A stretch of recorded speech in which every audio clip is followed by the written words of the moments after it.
as usual.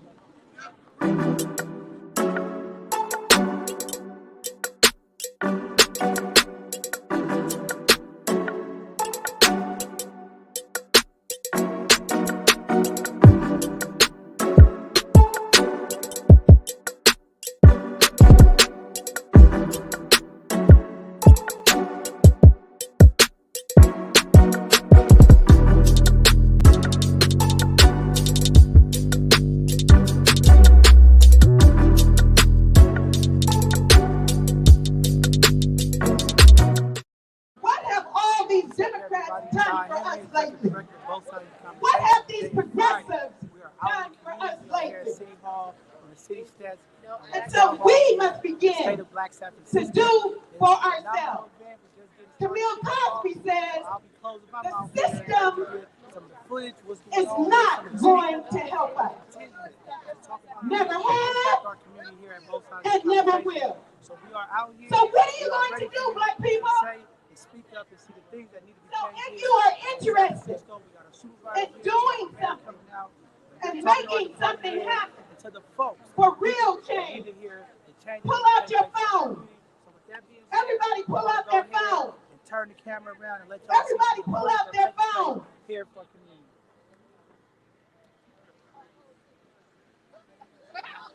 Don't be faking the funk now. Pull out your phone and put in MW Justice Now at gmail.com. MW Justice Now at gmail.com. You look beautiful, but looking pretty and looking handsome is not going to change the way that we're living here in Black San Francisco. So what you do is you email wealth and disparities in the black community, and you tell us where you want to work. You want to work on mass incarceration?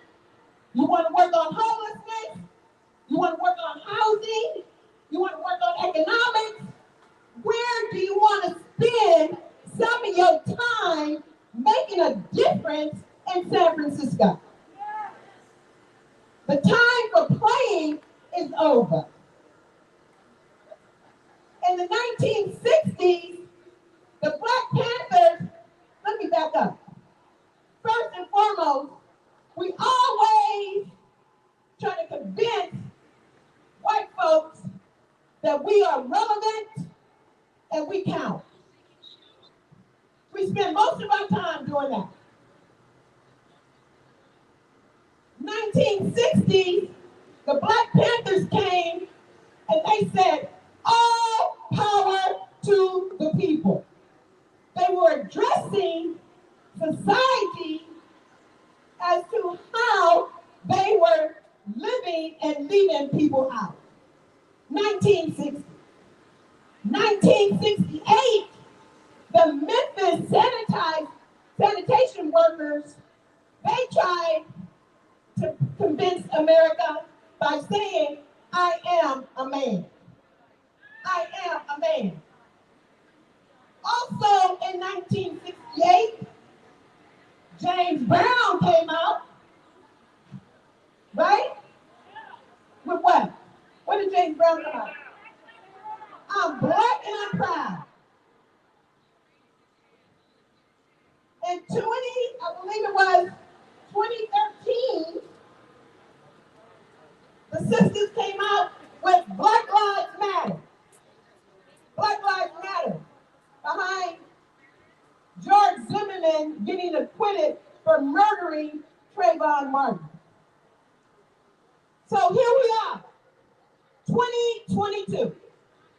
Still trying to convince folks, still trying to convince the system, still trying to convince these department heads, still trying to convince the board of supervisors, still trying to convince the police commission, still trying to convince San Francisco Police Department that we count. I don't know about you, I've been tired. I've been tired. And so a change must come, my beloved people. A change must come, my beloved people. And I also know that black women have it real hard. But I'm going to tell you this, ain't no stopping me. I'm going to fight for you whether you don't fight for yourself. And the reason why I will fight for you is because I love you. I love you. I love you. No matter what nobody says about Phelicia Jones, they can't say that my boots have not been on the ground. They can't say that I don't work in the trenches. They can't say that I do not love black people. They can't say that I'm an unapologetic, strong black woman, and I'm going to continue to stand up and fight for our rights, whether you are with me or not. And I'm hoping after today, many of you are going to be with me.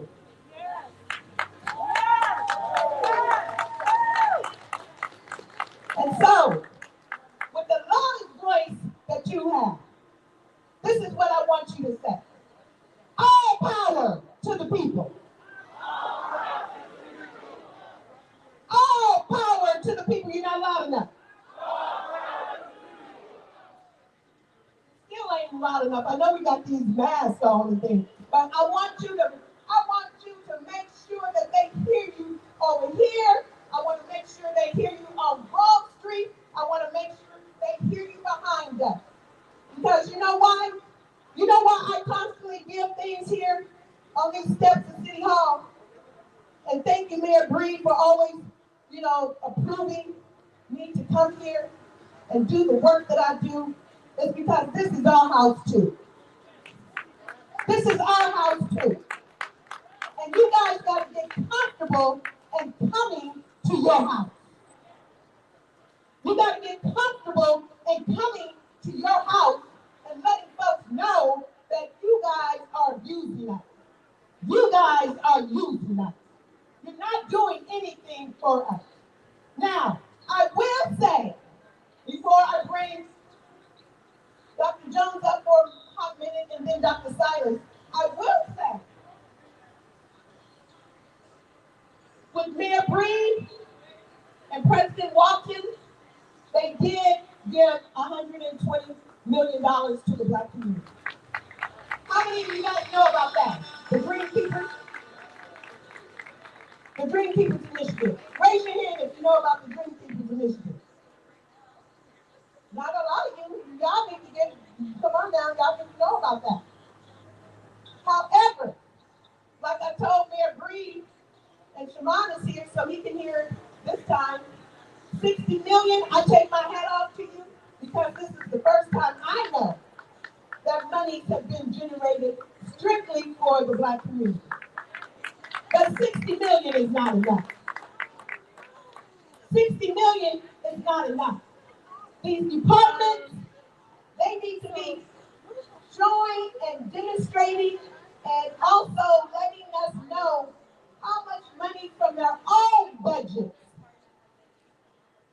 after the misuse of black people for 56 years, how much money of your own budget are you giving to the black community?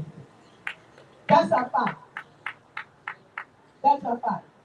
And I don't know, I don't see Make a Black Budget Watchdog Group. Are they here? Anybody from Make a Black Watchdog Group? Okay, come on up. Just wanted them to see Make a Black Watchdog Group. We have another number of people. Where's John Henry? John? Come on up, brother. So this is just a few of us that we are going to, that Nate, you better have my t-shirt, I know that. All right, come on up. Come on up, brother.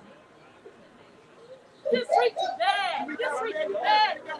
You know how we have to deal with John at the sibling rivalry. will be collaborating with Wealth and Disparities in the Black community. So as you email us and give us the information, we are going to be starting task force groups to address these issues. So if you guys don't email us, then we're going to do the work, but it sure would be better with you than without you. Okay, so I'm hoping that you guys can do that. Okay, and so next, Dr. Jones and then Dr. Cyrus, you want to come on up?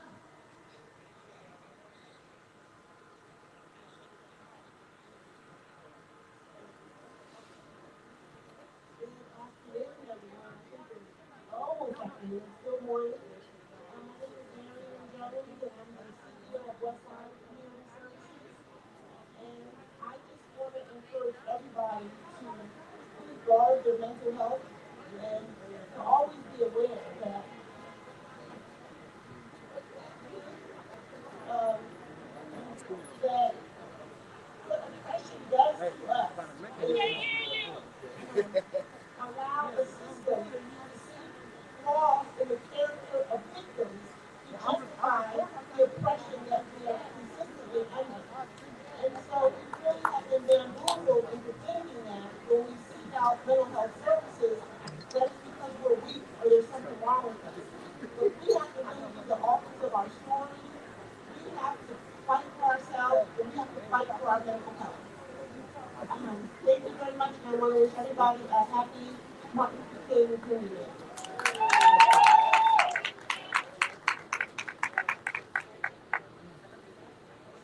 Hey, you asking that, or I'm asking that?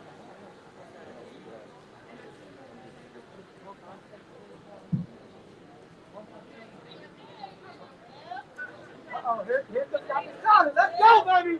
Let's go. Come on, let me get your coat.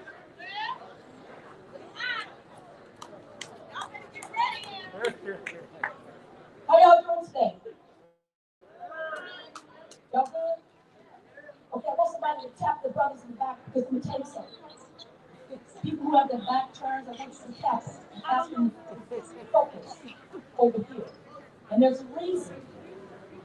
We need each of us. You see, if it's one of us who takes their gifts and pushes it down or shelves it away, we're going to be without the full picture of change that we need to turn the page.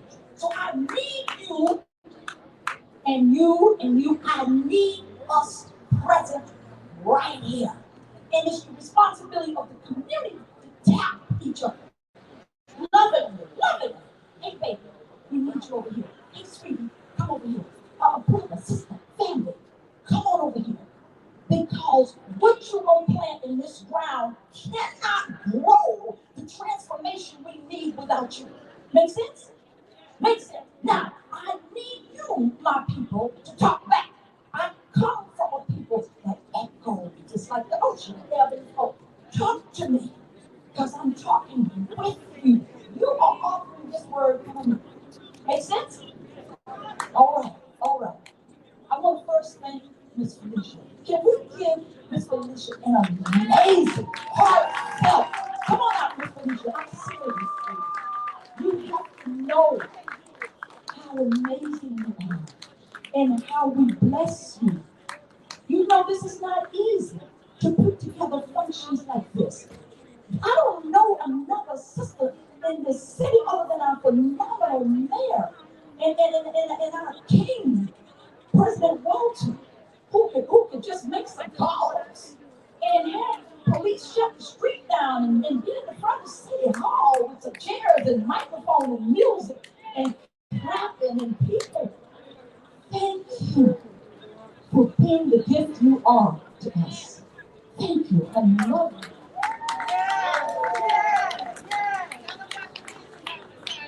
Thank you. There's a reason this amazing Dr. Jones spoke first, following Ms. Phelicia. Dr. Jones is a leader extraordinaire. And when we say we stand on the shoulders of those who are doing the work, whether we know it or not, when we talk about mental health, we're standing on her legacy. So can we pour some love to this amazing doctor who lifts up our community and has done so for generations? The love you are and the profound insight you bring to programming is unlike any other. Thank you. There's also a reason I have my sister, Miss Amazing Monique, not right behind me. Wherever I go, anywhere, That's right. I make sure I have one of us behind me watching my back. That's right. How do I know what they're going to come out of this door and do? How do I know what somebody's going to do? She watching me. She watching. See, there's wisdom in all of this. Black people, you are beautiful and bold and amazing and engaging and gifted and talented and resilient. You are enriched with spiritual truths unlike any other people. So how come 5% of less of the population in San Francisco and we're over 40% of the homeless population? How come? How come just 5% or less of the population and we're over 50% of the people incarcerated in San Francisco jails? Is that coincidental? No, it's not coincidental. It's by design. It's by racist design. And it'll be by design that we unravel it. Oh, but we better pay attention. Audre Lorde taught us, she said, you cannot dismantle the master's house by using the master's tools. You see, but those who ally with systemic racism and institutional oppression, oh, they don't understand the tools that are systemic and indigenous to our strength. They don't understand what makes us so strong. They don't understand the power. Let me tell you something. You can have 10 black people and it'll feel like a 10,000. They don't understand that. Had they taken the time to ask somebody, they would have been told that on Mondays when they are sick on microaggression and coffee, okay, while they were doing that, we were being told in the prayerfulness of our soul what decisions to make, what decisions not to make, where to step, where not to step, where to go, where not to go, what to say, what not to speak. All of that is within us. They would have been told that on Tuesdays, we are remembering why we do what we do. Be in touch with your purpose. Wednesdays, let me be clear, this is not the 2022 version of the middle passage. Oh, that's deep. Think about it. The middle passage. You waiting. Wonder what they're going to do to us next. Wonder where we going. Wonder what's going to happen to us. Wonder if they're going to give us some funding. Wonder. We ain't wondering no more. It's no more middle. It's no more. Just like Miss Phelicia, it's not time to wait. It's time to offer our own stories. And on Thursday, 11:45 a.m., where are we? Where are we at 11:45 on Thursday? Mega Black, baby. That's right. Mega Black SF. Strategizing. Creating new ways of seeing ourselves forward. That's every Thursday. Fridays. See, if they had taken the time, they would say, look, this is what you're doing all week. Yes, Fridays. Now, I'm going to tell you the truth. We reserve one day just to look good. Okay? I ain't making this up. If today is Friday, look around. Y'all look good. Saturdays, we connect with our beloveds. Reunion of the spirit. Remember what ignites your soul. And on Sundays, all prayed up, we show out. I guarantee you, Miss Phelicia, the Dream Keeper Initiative, all the visions that come through you took place on a Sunday.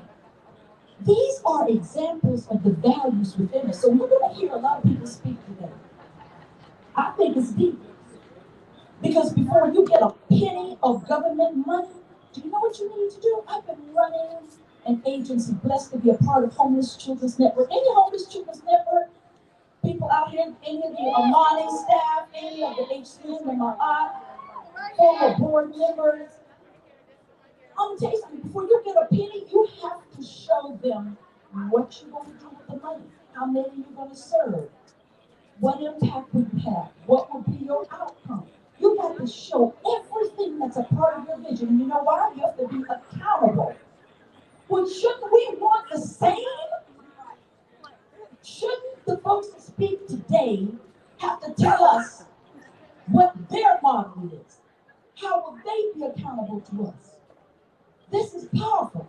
It's important that we not accept any more lies, any more untruths.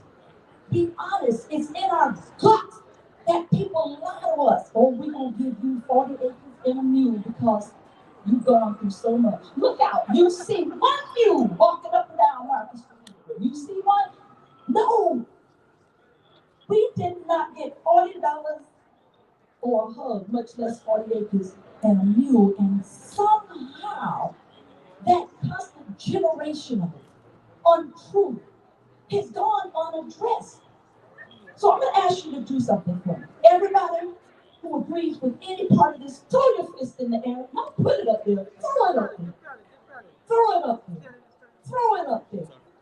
Throw it up there. And ask yourself, how long are we going to be standing outside the city halls demanding unapologetically the rights of blacks in San Francisco? How long are we going to insist that every part of our voice and every demographic in the city that is black is listened to? How long? Keep your fist up. Keep your fist up. How long are we going to keep our fist up? Dr. King told us the answer to that question. He said, as long as it takes for justice to roll down like water in righteousness, that's how long. Peace and blessings, my people.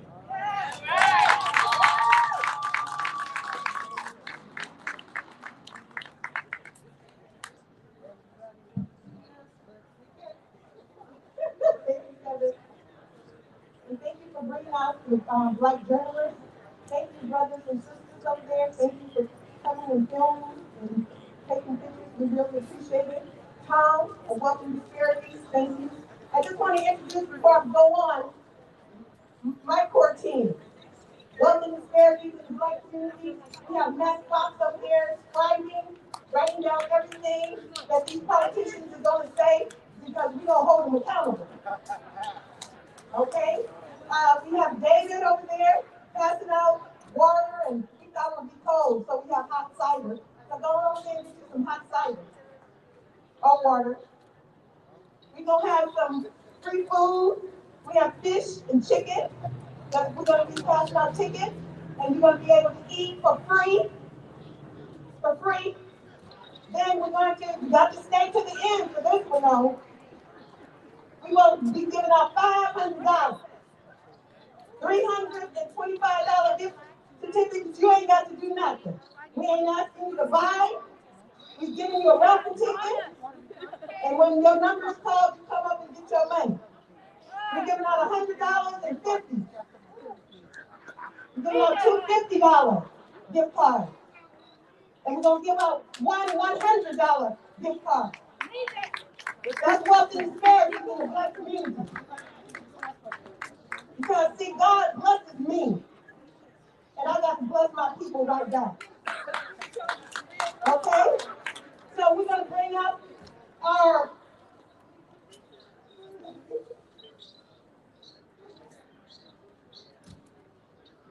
No, that's it. You down the line. You're coming. That's Dr. Drew. We're getting ready to bring up the board president, Simone Walker. I hope I didn't say nothing you didn't want to hear. Because you already know how I am.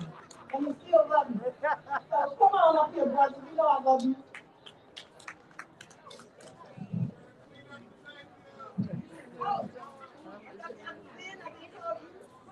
Happy New Year, everybody.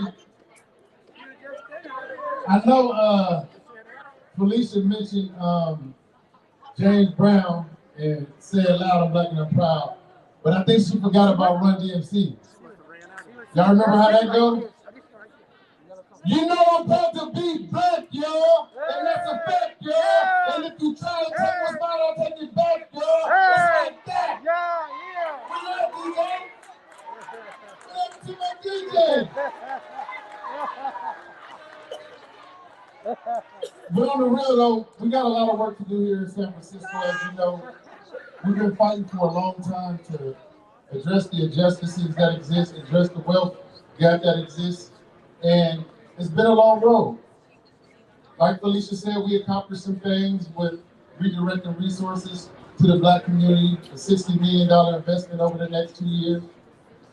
We have the reparations task force in place. And thank you to Director Davis and her team with the Human Rights Commission for working with us to make sure that all of that has been able to happen. But even with those steps that we have made, it's still a long way for us to go. So as I stand here on Dr. Martin Luther King's birthday weekend, it is most important that we continue to represent the Black voice and continue to bring the Black voice out on a consistent basis. We have to make sure that we never let folks get comfortable here in San Francisco. And that includes me. Every step we take forward, they try to push an agenda to take us 20 steps backward. Don't think that it's a coincidence that they're sensationalizing small crimes on the news after we have redirected resources from the police department to invest in the Black community. That's not a coincidence. And if we're not careful when we buy that message, then you're going to be buying the taking away of your investment. So I want us to think about that when they try to scare us into making our own community suffer. I am going to continue to be committed to the work of our community. I am going to continue to be Black first. I know that when I step in any room, no matter if president of the board of supervisors, the former board of education member, former ED, whatever the case may be, one thing I know when I step in any room is I'm a Black man first. Period. And I'm going to continue to work in that manner, continue to push policy in that manner unapologetically. So I want to thank Phelicia for continuing to push our agenda, for continuing to bring us all together, and for continuing to make sure that we never forget we still live in an equitable city, and we got a long way to go. Thank you.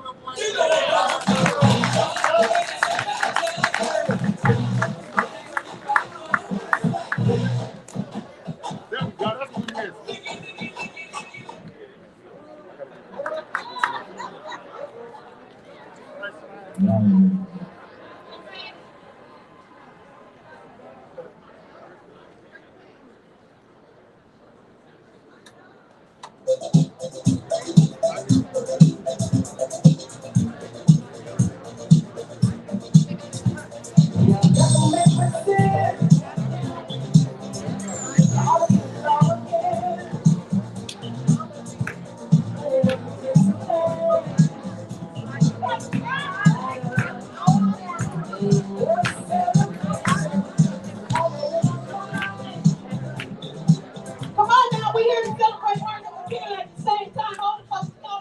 Clap it out, clap it out.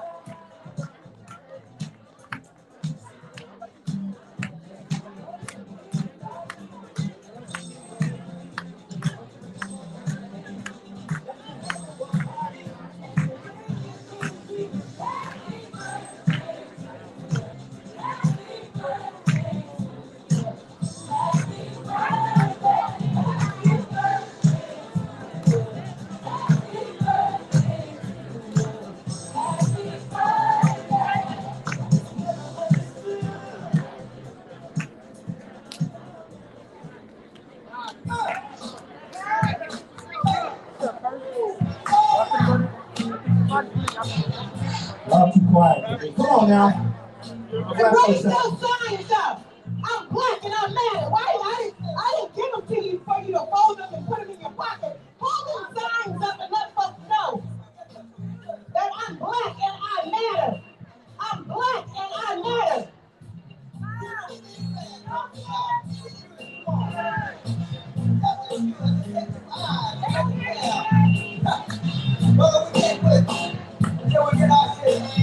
on, y'all. Where y'all at? They don't act like they ready for this.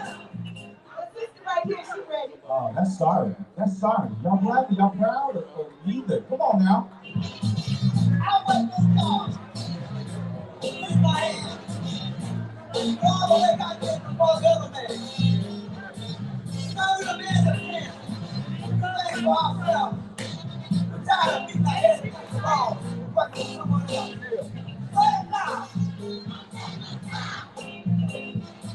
it now. Say it now. Say it now. That ain't black enough.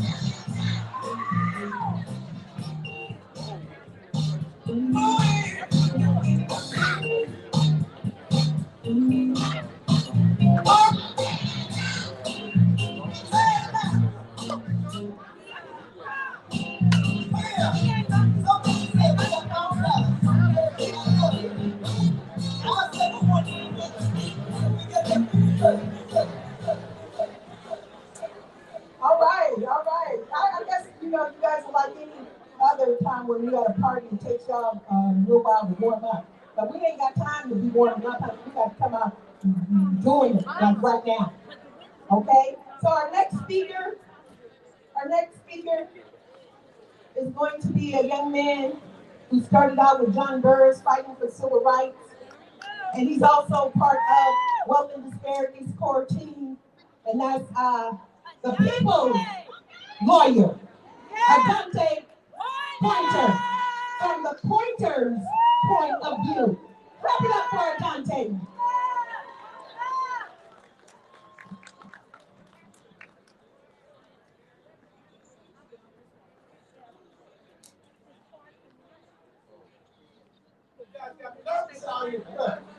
So many beautiful people. Clap it up for everybody out here. Clap. And obviously, let's also give it up again for Miss Phelicia for leading us and presenting this platform for us to celebrate MLK. Thank you. Well, thinking about today and the weekend of what this means to us, what it means to San Franciscans, and thinking through what we were called to discuss with the state of Black San Francisco. One of the things that's clear is that in order to really understand where we're at presently, and as well as to have a vision in the future, we have to very much appreciate for what's become. I'm here to tell you what you already know, or what you may know, but what I want you to believe and feel deep down in your bones, which is we are the product, we are the descendants, we are the last greatest hope of all of our forefathers and foremothers. Those people who built civilizations that are still marveled at. People who excelled in science, math, medicine, and everything else. The world still marvels at how those civilizations built those structures, conducted those experiments, and did those feats. We are, as it relates to San Franciscans, a product of that.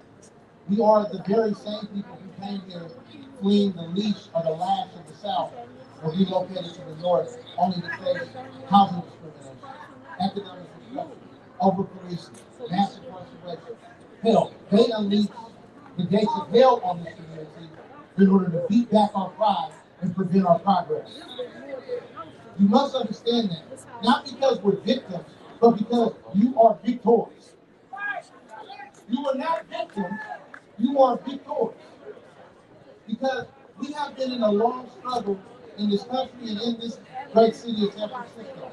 While San Francisco may be looked at as the progressive beacon of the world, we know better. It does not mean that everything has been all bad, it just means that there's a lot that needs to be all good. And so we must come together and understand and reclaim and embrace the dream of Martin Luther King and what he stood for. And yes, there is the I Have a Dream speech. Yes, there were the marches. Yes, there were the sermons. But it was also the organizing. It was also the thinking of the ideas to get us out of not just bondage as it relates to the police and overt racism with KKK and so on and so forth, but it was also taking advantage and creating our own economic engine. Because this is the civil rights, which is who I am and what I represent to this degree. There's also civil rights, monetary rights, financial freedom. Because when you understand that San Francisco rose from, if you will, the ashes on the backs of many immigrants who came to the city seeking fortune, but also those who were brought here in order to do the labor as it relates to the gold rush and all the fortunes that we live around us present day in these buildings and skyscrapers, which were built off of our backs. We are San Francisco. We are San Francisco. You are San Francisco. We have to embrace that and understand, as it was said earlier, this isn't just the seat of power. This is supposed to be our seat of power. Because when we make demands, we're not making demands of somebody who doesn't owe us anything. If they're in a seat, an elected position, then they're accountable to us. And if they won't do the people's business, then what happens if you don't pay your rent? You get evicted. So if the people who are in the seats of power, who we put there, who we trust to do the people's business, are unwilling to do the business, then guess what? You got to go. It's that simple. And if you won't do it, we'll put people in that will. But in order to do that, we must organize. We must be a collective. We must move together. We must sign up for the email list. We must come out to these things.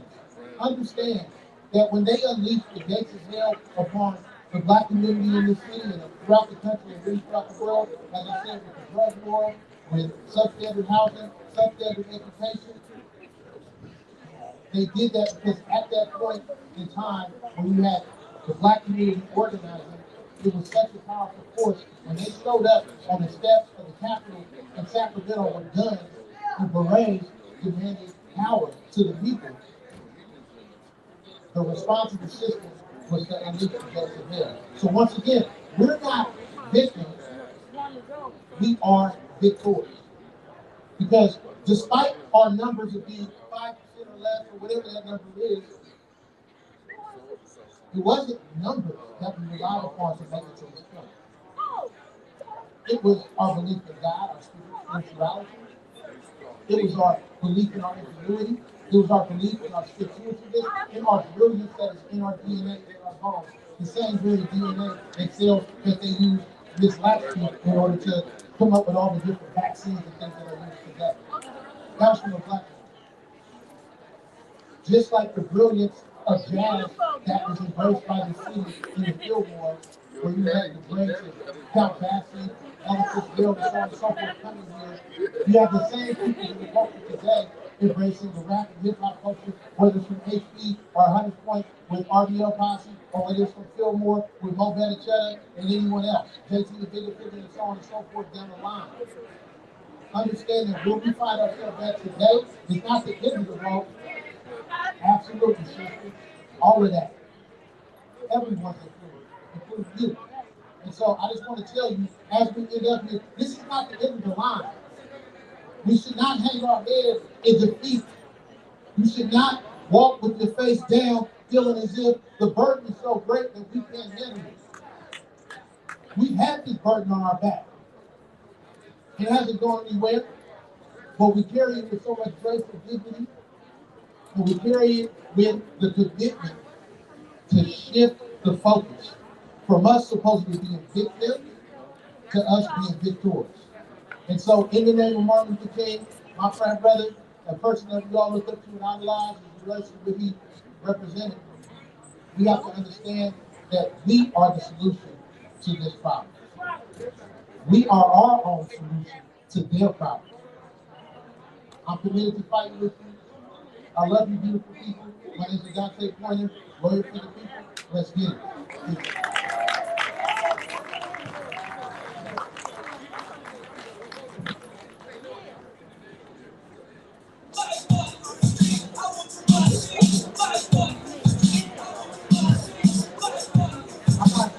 I had to steal a hug. I'm sorry, y'all. Okay?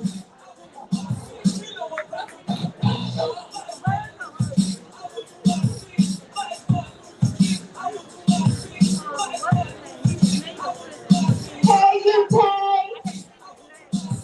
Where's your better half? Hey,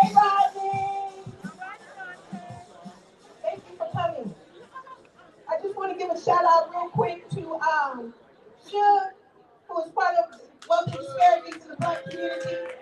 Delphina Hardy, who's core member of Black Wealth and Disparities. Saul Bridges, Wealth and Disparities in the Black community. And you know, we don't have a whole lot of people on our team. We small, but we mighty. We small, but we mighty. We fed, couldn't no comparison to you, Tay, because honey, our blessings, honey, she did it up in the film mall. And just give her an hand for taking care of the people in the film mall, the Momo.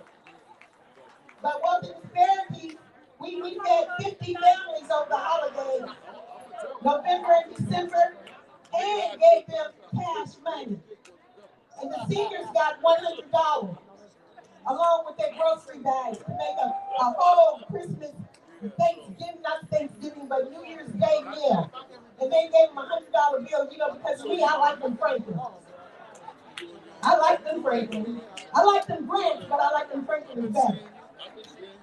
But, you know, just to see their faces, because they're on fixed income, and they don't have a whole lot of money. And that just warmed my heart. So right now, we're getting ready to talk about violence prevention, intervention, and transformation. Okay?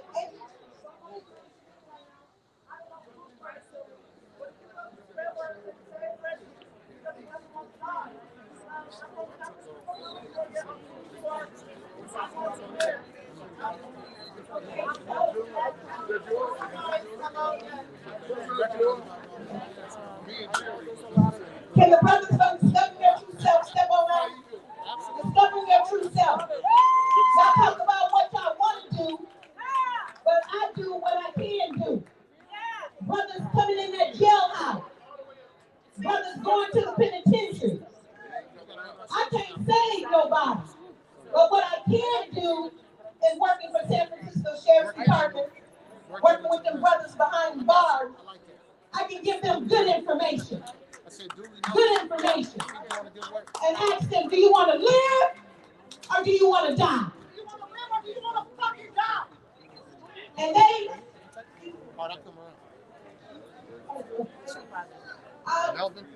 so what happens is, when San Francisco Sheriff's Department, see, they talk about what they want, but they don't want good programs. They don't want good programs. Because I was up in there changing lives. Not only black lives, but brown lives too. And so here is discovering your true self. Discover my brother. So guilty. Guilty, step forward. Hey, I need some help.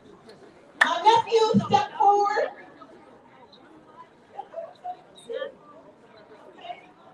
Joseph.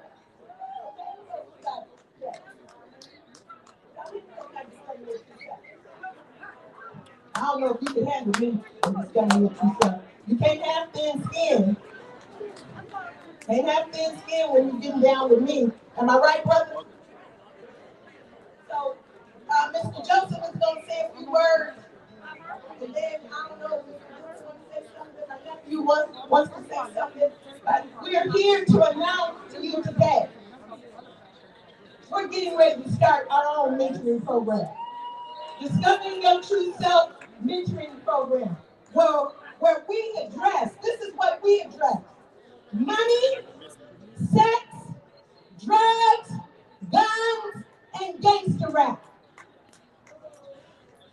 And I take them from where they are with good information, and they build themselves up to be able to step into their greatness.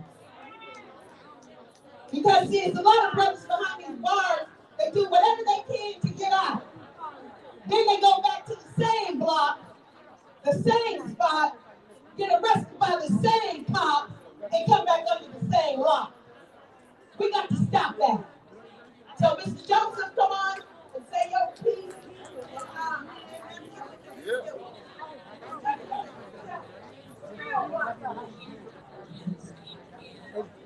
How everybody doing out there today? My name is Melvin Joseph. Yes, I'm the ma'am. Western Edition of the Fillmore, and I did 12 years inside. The 12 years I did inside, I didn't know who I was. I was in a false image for so long that I portrayed that image all the way inside. I met Phelicia back in 2007. I joined her program in 2009. 2009, when we did the 72 so it was just a few brothers and we started off small. But as brothers started coming inside the jails, we were snatching them up saying, hey, look, this is a solid program, join our pod, and let's build on something for when we get back to the street. So when we came to discover the true self, I took the lead as a mentor to discover the brothers up in there because I was in there for 2 years already. And I told myself, I told Phelicia, I said, look, this is what I want to do. I want to step into my greatness. I want to step it up. I want to help others, even inside. Even we had mothers coming in for loss prevention that lost their kids. You know what I'm saying? Because we've been a big part of the problem for so long that we told ourselves we want to be a part of the solution now. And so when we got out and we talked to brothers, we said, look, man, this is what we're doing. We're going to push this all the way to the extreme. We're going to push a hard line. And that's what we did. Phelicia never turned her back on us. Phelicia was with us from day one. And she even told me when I got out of prison, she said, you're a big part of this and I need you. I told her, I'm going to step into my greatness. I'm here. You know what I mean? Speaking in front of all y'all, this is a big thing right here. You know, I was never one to shy away from nothing. You know what I mean? So I feel like today, with this program, discovering ourselves, and today I am Melvin Joseph. You know, I am who I am today. All lives matter, but Black lives matter, man. This is a big step up for all of us. And this is what we're doing with our greatness, man. We want to help each other, and we want to build on our communities. And happy birthday to Martin Luther King.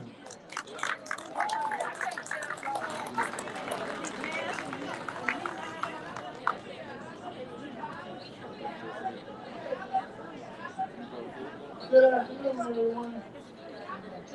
My name is Phelicia Jones. I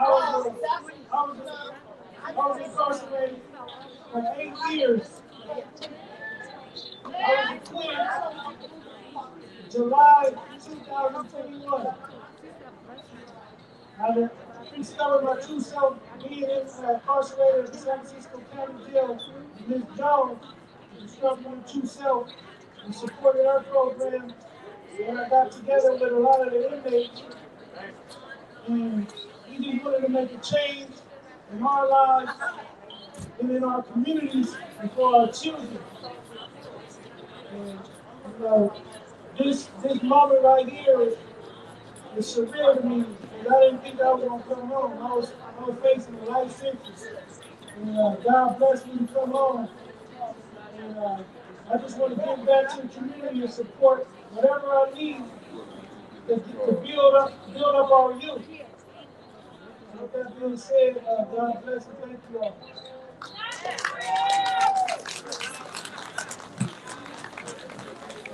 How's everybody doing tonight?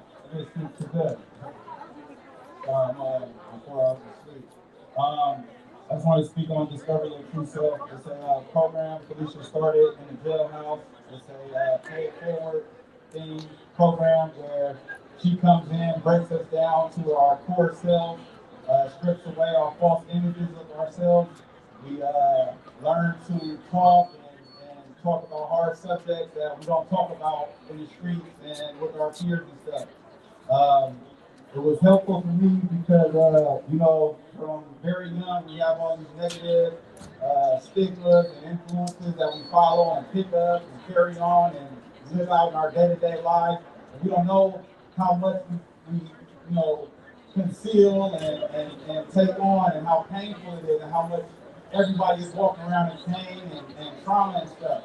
So she breaks that down with each person, and it's much needed, and then we get out, and then we start to live our lives better, and then we go back into the jail and start grabbing and reaching on to other people. I lived a life of crime for very long, and then I got out, started working, didn't go back to jail, and I started going into the jail to facilitate the group, and so we want to keep it going. The jail right now is shut down because of COVID, and we're not able to go reach our brothers. So to me, that's kind of bad because now they don't get the blessing that I got. You know what I mean? So we want to please sign up with that website, send emails, whatever you want to do. It's a spot for you to be at and contribute your time and your efforts and your resources to make sure we got more people. This is sad to see the amount of people here right now. And there's more and more people leaving the city and going off in different places, and the people that are here don't have people fighting for them. So we need to stay connected, you know, we need to stick together. It's a lot of talk, but we actually need to put feet to the ground, hands on paper. People, if you got a certain skill set that you do, this movement needs you. You know what I mean? We need everybody here to do something positive for that community. If you're in the community and you're not doing something positive for it, you're being negative towards it. You're taking away from it. Say that. So Say that. come together, reach out with this lady, take your personal feelings out of it, and put your heart into this movement because we really need everybody here. Thank you for coming.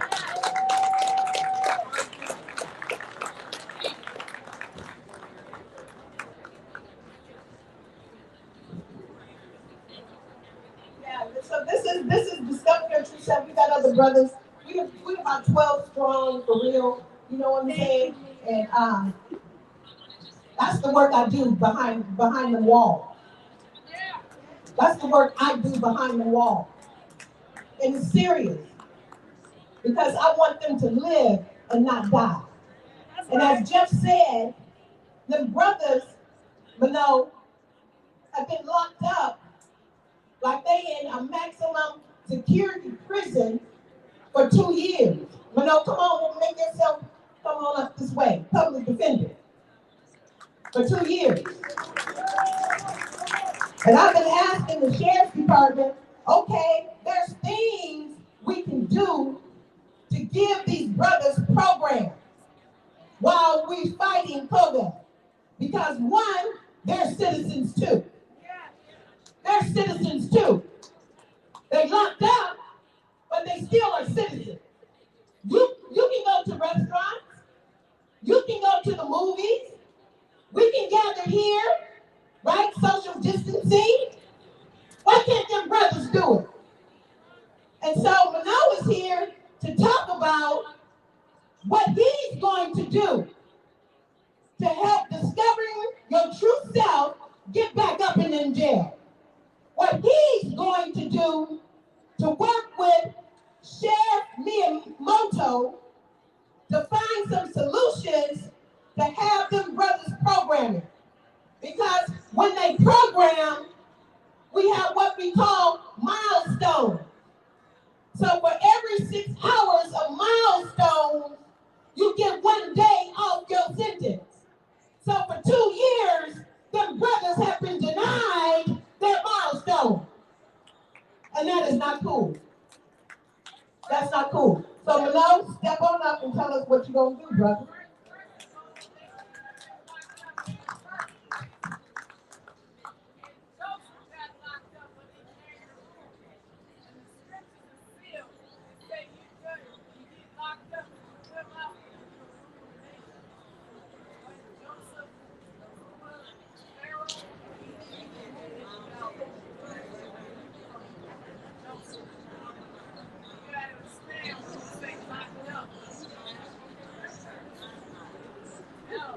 First, I want to say it's an honor and privilege to be invited here today, a few days before Dr. King's birthday, to speak. And I want to, in particular, appreciate Phelicia, because I know the number of people that we represent who have been through her program, representing people who have been looking at a potential life sentence, or now through a lot of litigation, a lot of work, are now out.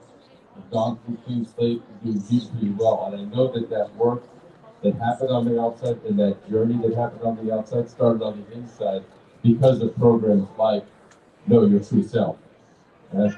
Discovering Your True Self. Discovering Your True Self.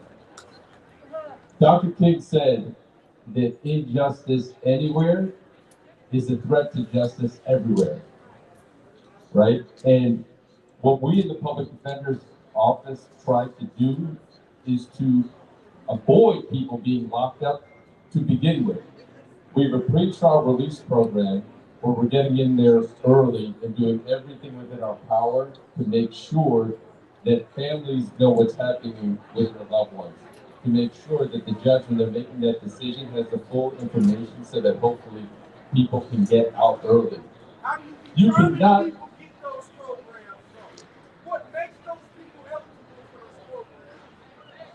The reality is that if you're not concerned about Black liberation, you should not be a public defender. The people in our office need to be fighting every single day and bringing that to the attention of the courts and bringing that to the attention of juries.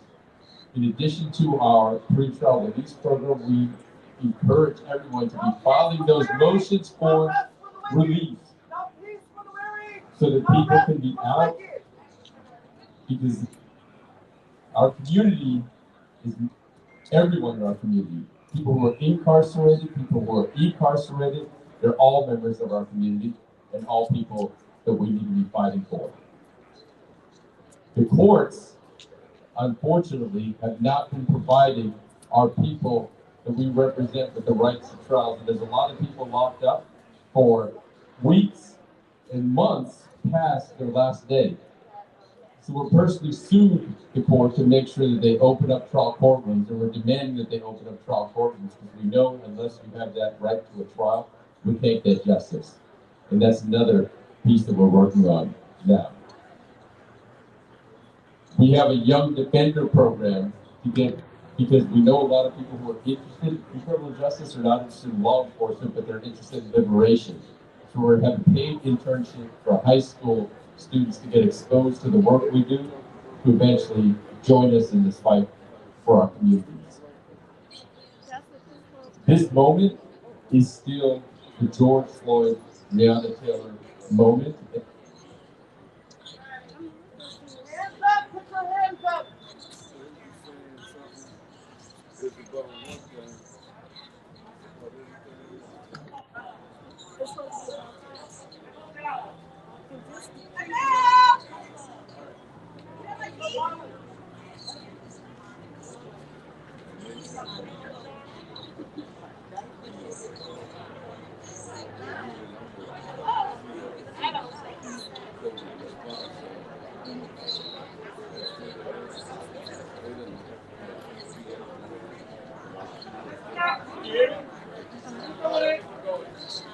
Right now, our juvenile jail population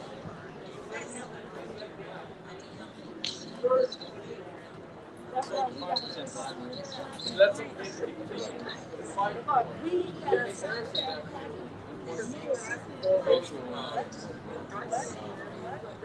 experts and organizers in the area of environmental justice.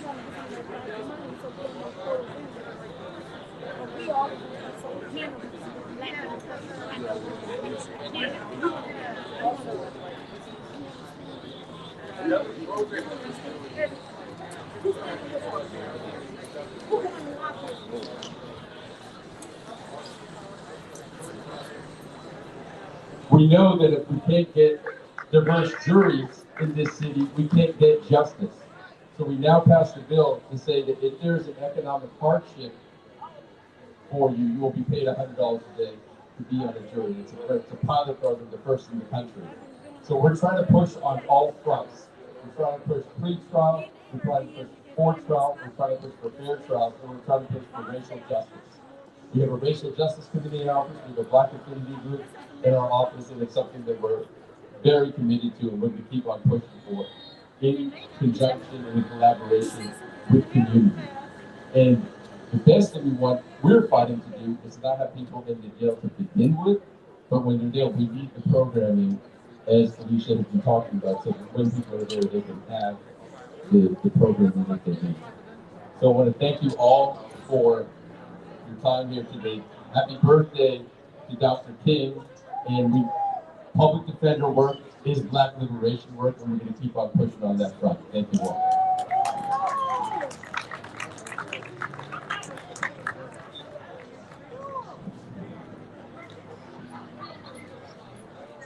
So just to shout the president of the Human Rights Commission. Yeah, Karen, we love you. Keep doing what you're doing, girl. I did see Director Davis. I don't know if she's still here. Human Rights Commission Executive Director, Director Dr. Cheryl E. Davis. I don't see her, but I think she's around, so shout out to her. And so the next person we want to come up is, and we have been allowing people to go on, and especially me too, I need to be quiet. And you only really have 8 to 10 minutes, right, to speak. So our next person is going to be Dean Preston, and Dean Preston, Board of Supervisor. So he's going to come up. And what I want you to explain to us Black people here, Dean, is what are you doing? What are you doing for Black San Franciscans outside of District 5? What are you doing for Black San Franciscans outside of District 5? Because for me, the Board of Supervisors can't be solo. Our deficits are so vast that they can't be solo and only concentrate on Black folks in their district. You got to work with all of us, right? So here, Dean, you have a few minutes to speak to that.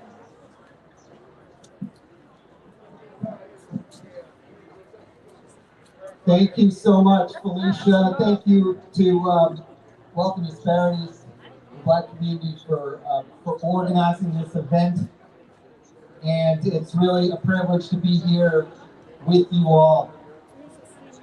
Before I took office, I represented people fighting eviction for 20 years, fighting against real estate speculation, and fighting against the machine that exists to profit off of displacing people, especially the Black community, from San Francisco. And we have to acknowledge the incredible amount of activism and all the folks, so many of whom are here today, who have fought to still be in this city despite those pressures, despite the profits, despite the racism that is baked into every aspect of city government. It is absolutely structural, and I will tell you, as someone serving as a supervisor in this building, I hear the word equity all the time. I hear rhetoric about racial equity. I hear people saying the right things. And then I see what our budget looks like. Then I see a recall of a Black school board member. Then I see plans to roll out and unleash police on the disproportionately African American homeless residents of the Tenderloin and other parts of the city. And I say, look at what we do, not what we say. I'm always happy to come talk to folks, but what matters is what I do when I'm doing my job.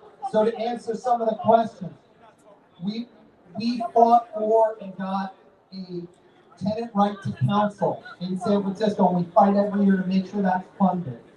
80% of Black residents of San Francisco who get served with an eviction notice are able to stay in their homes if they have a lawyer, if they have a right to counsel.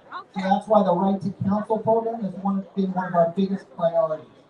We advocated in the budget priority, every district supervisor gets a bunch of money they can use in their district. Look at our ad backs. People talk about racial equity, look at what we funded. Well, programs disproportionately and overwhelmingly benefiting the Fillmore, the Black community of the Fillmore, including seed funds, hundreds of thousands of dollars in seed funds for entrepreneurs who are trying to get started in the Fillmore, a program we'll be launching soon with OEWD. Look at the actual work done around the issues of over-policing in San Francisco, over-incarcerating and ruining not only individuals' lives, but families and generations. Look at the work there. Who's doing what? We partner with, my office partners with Minot, who you just heard from at the Public Defender's Office. We're looking for any way to partner with you to take on those issues. We took the lead at the Board of Supervisors in banning the knee and neck chokehold that killed George Floyd. We championed at the board with Siobhan Walton, the only ones to fight back and call out and vote against a state of emergency that was going to flood the streets with police recently. Again, a lot of rhetoric from a lot of people. Siobhan Walton and I were the only ones to vote against that. And we just introduced legislation, and to answer Felicia's question, not just in District 5. We just introduced legislation to force disclosure of police misconduct records across the city. The city is on track to be decades behind where state law has ordered us to be in terms of disclosing records around policing. And the other thing is, when it comes to the budget, it's easy to talk about defunding police. We need to do it in our budget. I was the only member of the Board of Supervisors to vote against last year's budget because we didn't invest in social housing and because we doubled down on expanding law enforcement budget. I also voted against the expansion of sheriff's services, this idea championed by some of my colleagues that we should have sheriffs at every retail outlet. I don't buy it at all. The solution is not more and more police. And I want to say this. At a time when all of us are struggling, and especially the Black community, with housing insecurity, with rising rent debt and other forms of debt, with unemployment, with income inequality, we also need to look at this rising tide during this uncertain time. The rising tide of fear-mongering, of anti-Blackness, of crime hysteria, and of people pushing solutions like the war on drugs that have been tried and failed and have ruined communities and individuals' lives for decades. So my office and my approach is to try to have clarity on these issues, to try to push for big systemic change, and to work with all of you and get some new accountability, transparency in this building, and fight for a change in San Francisco rather than just doubling down on what we've done in the past. So I want to end by just thanking, there's so many folks here who are doing that work every day, who are honoring Dr. King's legacy in your work every day here in San Francisco. And please reach out, as Phelicia often does, to let us know how we can be partners in this fight together. Thank you.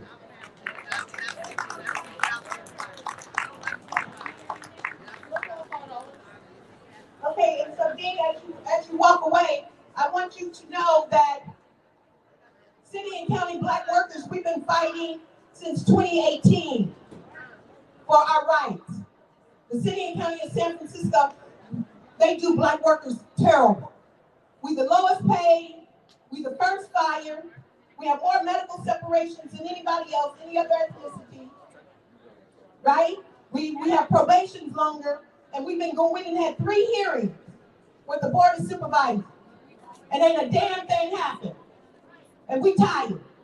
So I'm bringing up Madeline, and come on up to speak about Black workers, and then Brenda, right? And so, we got to cut it a little short because we're trying to move through this. Come on, Madeline. Come on, Madeline. Come on, Madeline. Come on, Queen.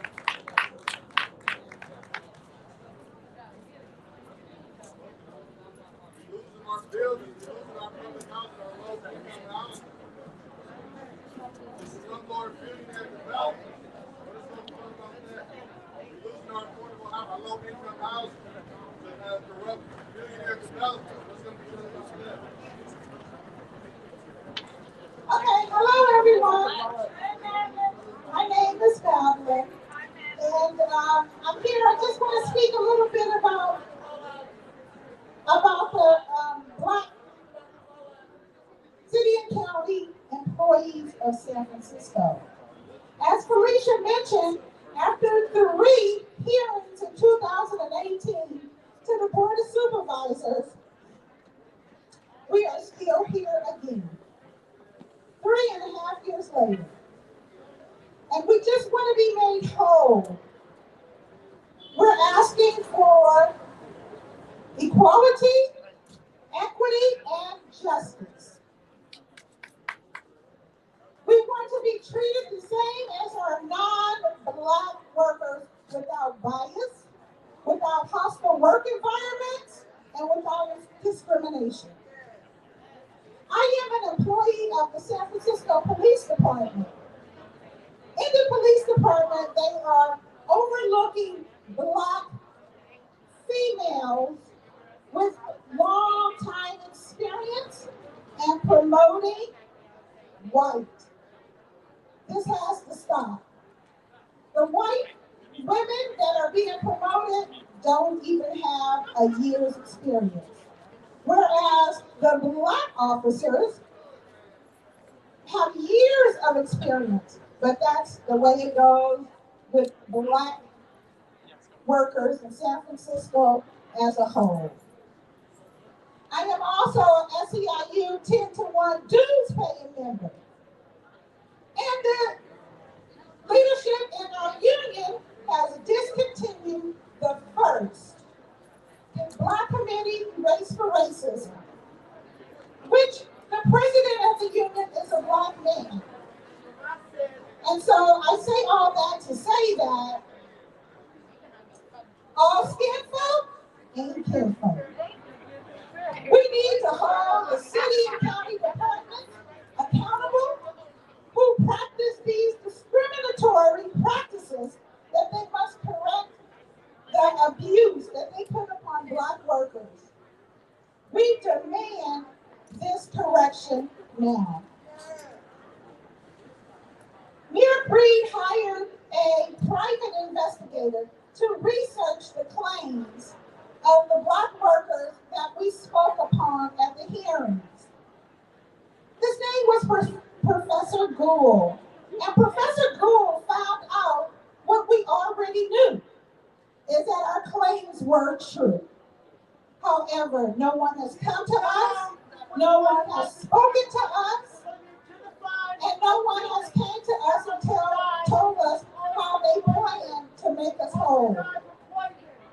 I'm here to tell you that I am sick and tired of dealing with this bias, discrimination, and hostile work environment. Never been looked upon as experts despite our degrees and years of experience. We must continue to stand up for our rights and not give up the fight. Thank you.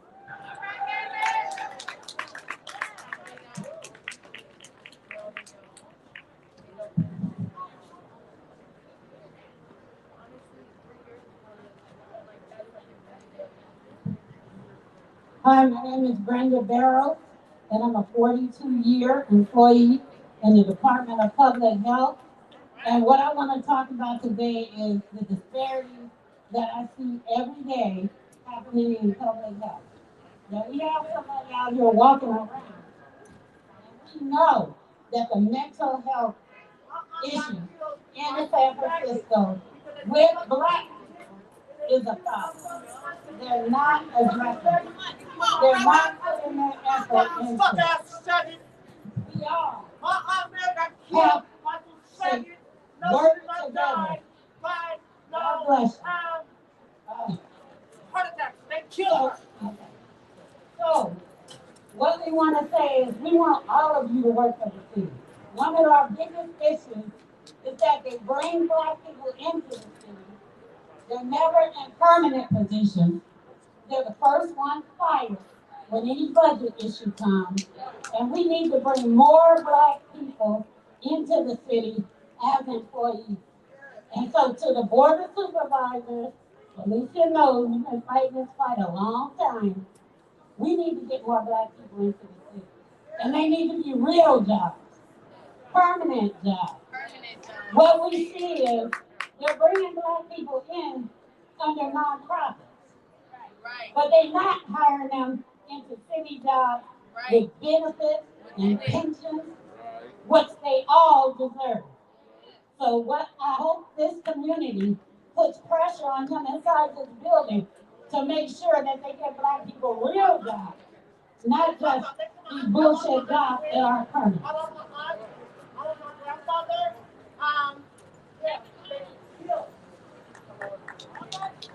Thank you, Brenda. Thank you, Brenda. Okay, Gwendolyn Westbrook, come on up real quick. Gwendolyn Westbrook, where are you? Okay, in the meantime, I don't see Gwendolyn. Where's she at? Mr. Henderson, come on up. Now, what Mr. Henderson is going to give us, right, because the department heads, they had an assignment. And so since Mr. Henderson is the executive director, am I saying that correctly, Paul? Executive director of the Department of Police Accountability, right? Police accountability. We want Director Henderson to tell us about how many complaints has his office received from the police department, how many of those complaints were sustained, and how many of those complaints did he file charges on to have discipline? Oh, yeah, brother, I see you. My brother right there, yeah, that's some good information we need to know. And then also, I want him to quickly talk about working while Black. Did y'all see that Black sister in the UPS truck? She doing her job in San Francisco police. They surrounded her and want to make her, intimidate her. And she's like, I'm working. Where else is that big old USPS truck supposed to go? UPS truck was supposed to go. And so when I called the chief gonna tell me, oh, well, he stopped someone in a U-Haul. U-Haul is not a commercial vehicle. That's not a commercial vehicle. But the UPS truck is a commercial vehicle. And we want to know what is being done behind that sister being stopped and given a ticket. All right, come on up, Director Henderson, real quick.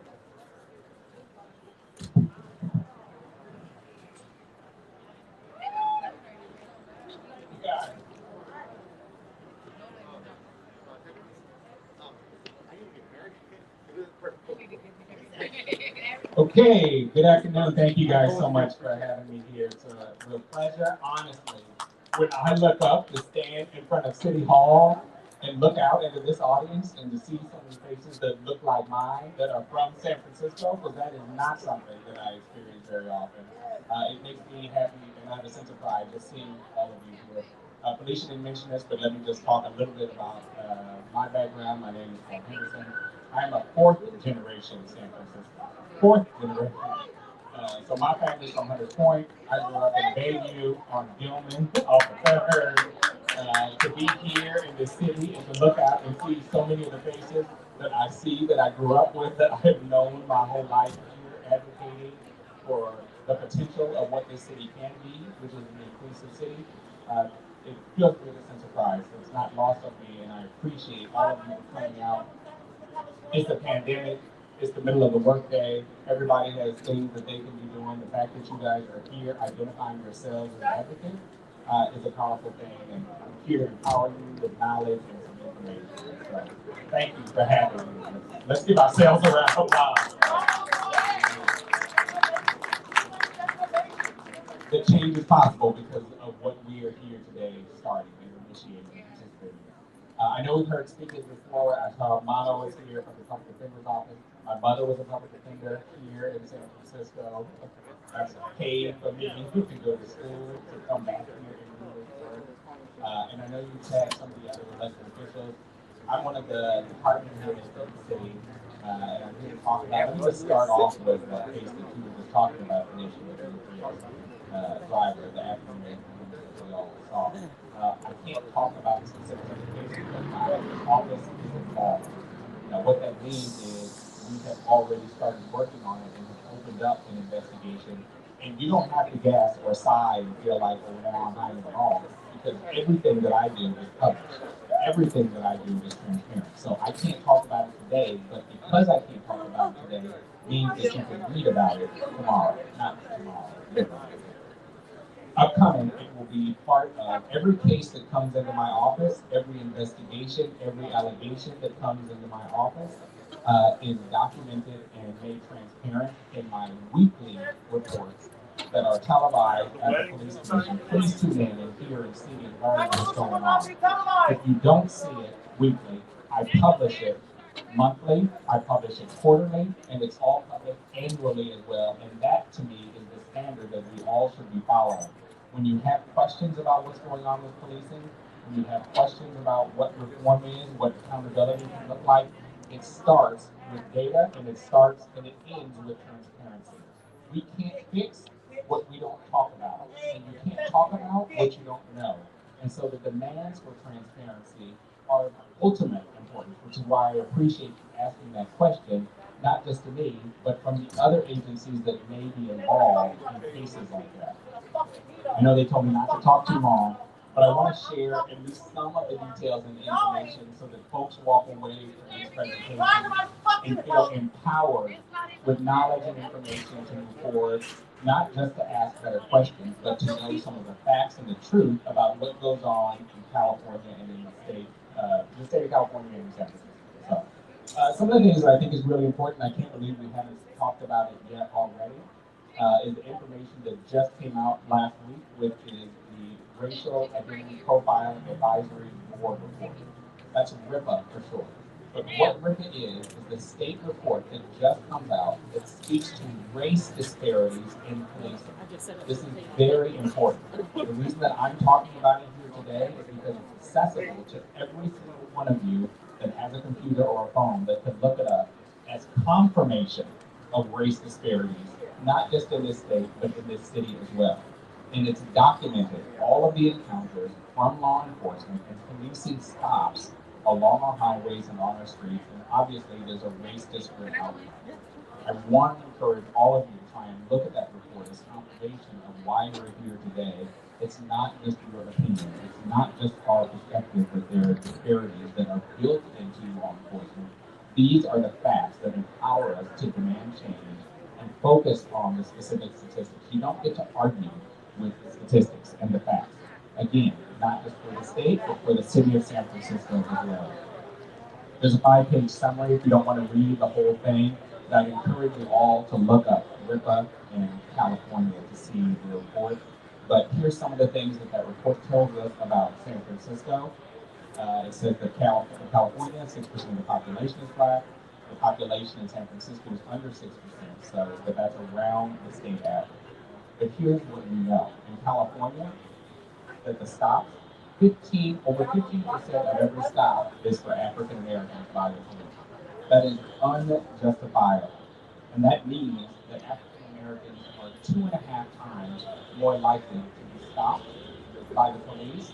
And that's something that we have to deal with, we have to address, and we have to be concerned. These are facts, aren't just opinions.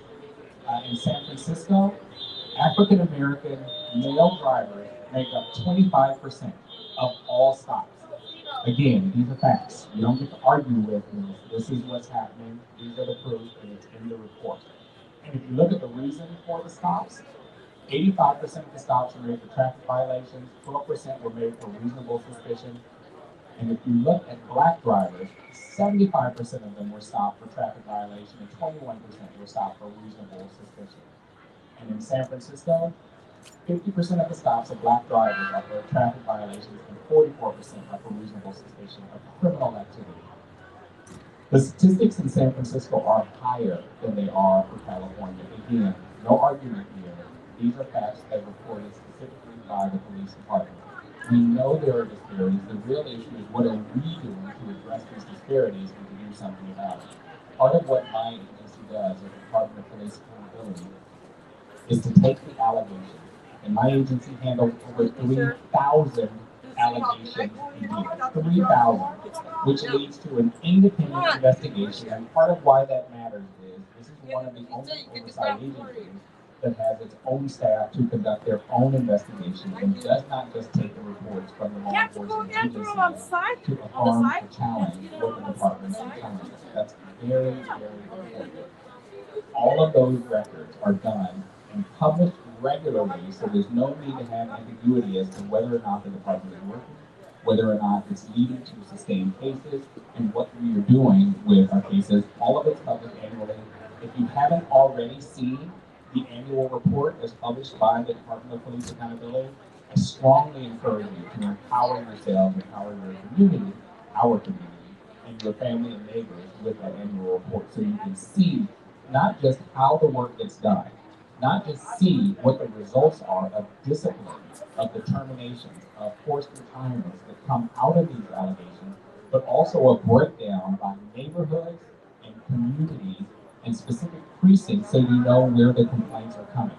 This is some of the information that I get every single week in Police Commission, where I talk weekly about what's happening on the streets in terms of the allegations, not just who's making the allegations, but where the allegations are so that we know where the problems are in the city. We generally know where the problems are in the city because there are race-disparate outcomes from the police. So, some of the things that we're working on right now, and I think some of the things in terms of potential that we have or doing in the city, I want to talk about that briefly before I step down, are some of the partners that we work with to draft policy. That's a real solution. We have a number of things already that exist in terms of recommendations that have been made. How many of you remember that the DOJ came here and made recommendations to the police years ago? Exactly, and we are still fighting about the work being done based on the recommendations that were made from the Department of Justice. That's where we need activism. That's where we need to make sure that those recommendations are being executed to the satisfaction of us, to the satisfaction of the race disparities that are built into that report. I'd like to say in terms of some of the solutions, at least from EPA, one of the things that I think makes us a strong agency is the fact that our policies that get presented to the Police Commission come from community engagement and support. So some of the community partners that we work with as we're drafting policies that get invited to the working group and participate in the Police Commission are groups like Wealth and Disparities, obviously, the Public Defender's Office, some of the groups that advocates that we work with include the Black Lives Matter organization that help us and advise us as to the directions that we need to move our support for our work. Again, I encourage you to look inside our annual report where we list all of those issues, both on the work that we do and the policies that we've made.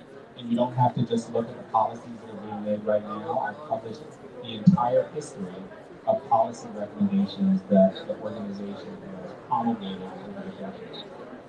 Some of the things that are on the table right now that I'd encourage you to support and be a part of and advocating for from DPA include a DGO, a Department of General Order, about probation and parole. This is one of the things that was involved in the Department of Justice report to San Francisco Police, talking about, and this is a quote from that report, the potential for bias is greatest where the discretionary is the greatest. And so that discretion for folks that are on parole and are on probation needs to be structured. It needs to have a race-neutral implementation. And that's one of the things that we're trying to get passed and brought to both the department and to the Police Commission that I encourage you to support.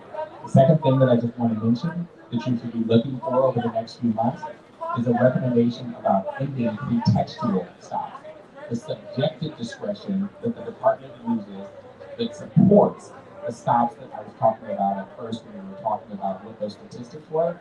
There should be a policy that outlines again a race-neutral outcome.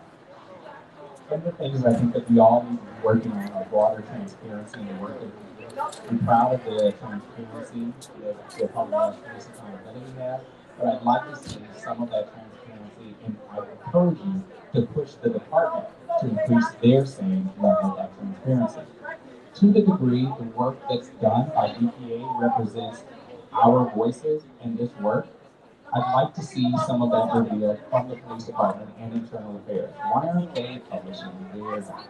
Why don't we know how many cases they are investigating and what their discipline or sustaining rates are? Why don't we know how long their investigations take or what the summary is of their cases that get investigated, prosecuted, or subject to discipline? We never have that information. We had for the first time a presentation last quarter based on the advocacy from Phelicia Jones and Wealth and Disparity, a report from Internal Affairs for the very first time in the history of San Francisco policing. We need more of that, and it needs to be institutionalized in ways that will allow us to measure whether or not reforms are actually taking place. I see Phelicia moving over this place because I'm talking to her. But these statistics are important, so I'm going to wrap it up, but I really want to encourage you, honestly. You don't have to believe me, although what I'm telling you is the truth. I encourage you to empower yourselves with these reports, to look up RIPA, to pull down our annual report where we explain what the process is, not just for reform, but for accountability as well. Both of those things are important, and we have to have both of them in order to get to a race-neutral outcome and a broader definition of public safety that includes our voices in the disenfranchised communities in San Francisco. Thank you all so much for listening to me. It's been a real pleasure. Thank you so much.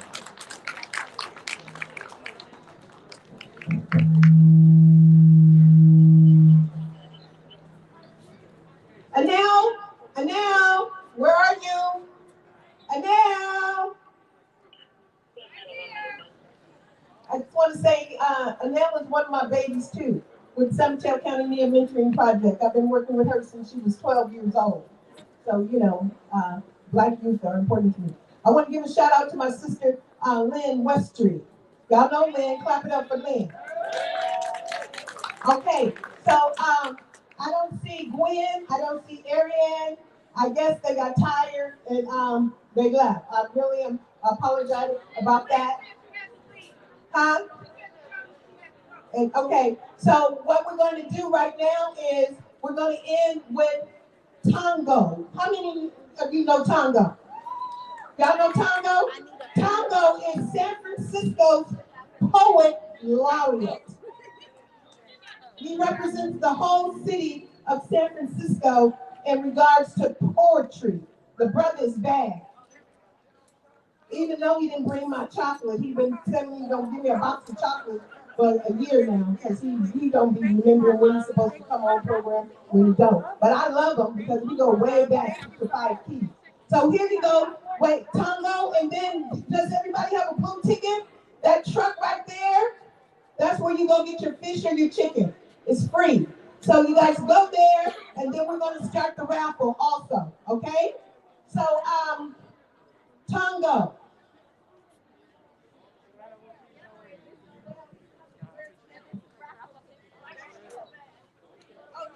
Yes, ma'am, I'm coming. Blue chicken, baby. What is, does anybody get to speak? Society wander together like hopeful drops of a virus. Citizen testaments bent on offering me a nation of breadwinners to hold me back like it's a brink. I wrinkle the concrete sometimes like flesh. My Martin Luther King permanence turned away from a podium into the reeds like God is a dangerous flame. Yes, my dear. Black artists to the mountaintop balcony on my bedroom floor. You know, they steal you from the earth itself and suspend you in your broken neck from their foolish euphoria. From the loyalty over there, great superstitions, loyalty over there. Agrarian reform, I return to my mother completely disrespected for peeling the heat off of purgatory. They kill poets like me. Walk me away from my poems, never to be heard from again in this final industrial complex of bloodlines picked over, picked through, a sport of spiritual death that you definitely at least have made police become a pretty word.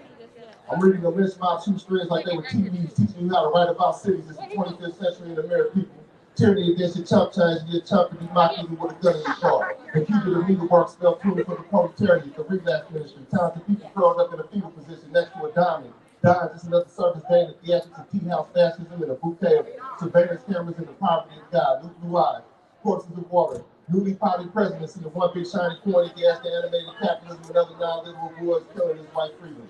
The deification of hyphens. Medicine bread and picture shows, rape protesters in LA, guest of our ink, drop kicking roses in the graveyard, DC Link like a stone torn in half, dependent dances, despite CIA guideposts, despite non-African passive features and metaphorical but not surreal day, a more real life, more clear, improvising king like a radio prize fight teacher in Chicago himself, a real hand speaks the land of racism.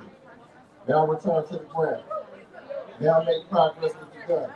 I love Romania, they put on music that evening, the sweet type body language, you drink for fermented $5 bills, get your body language, some applause, my pants stomach lining. Neither a good thing or a bad thing like being psyched on the way to a lethal injection to sit you down with like a day. Lady Baby, we surrendered their souls to Africa too soon. Polly stopped floating in the cup of water. She saved me, accessing my stomach, accessing the love of the American lynch. Coach Lee's wooden avalanche to the wrist, our mother Emmanuel avalanche to the sharp piece of pain. The good you make with pain, you know, piano makes sense for them.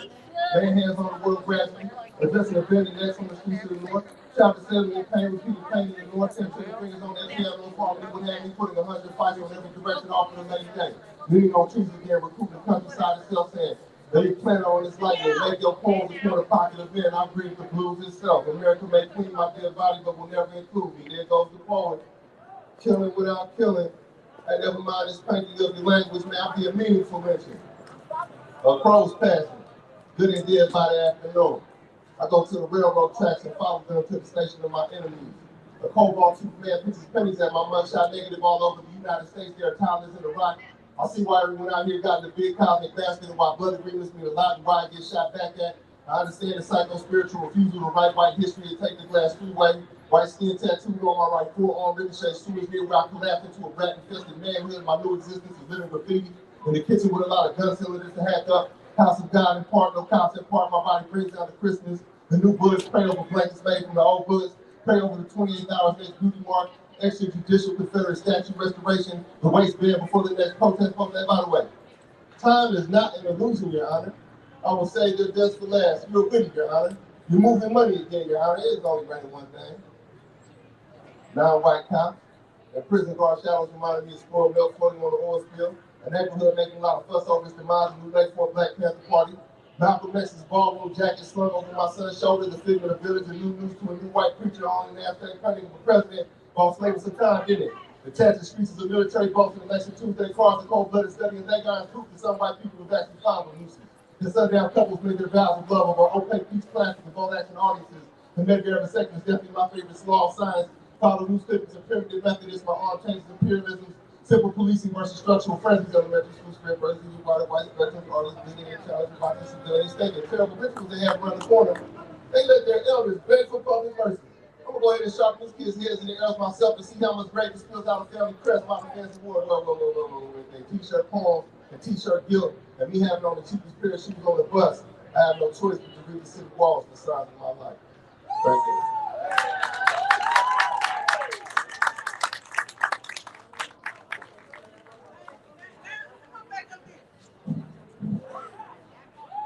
Now we see why he's the poet laureate, right? But he's spitting on what's he spitting. Woo! He represents you guys in San Francisco, baby. Congo. Give him a round of applause. Clap it up like you like him, because he was spitting.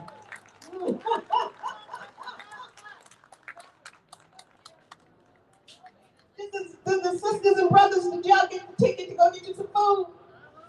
Okay, Linda, did you get a ticket to go get you some food? Linda, did you get a ticket to go get some food? Okay, all right. There's a long line out there. I don't know if y'all can hear me down there at that food truck. Can y'all hear me down there at the food truck? Okay, we get ready to start this raffle.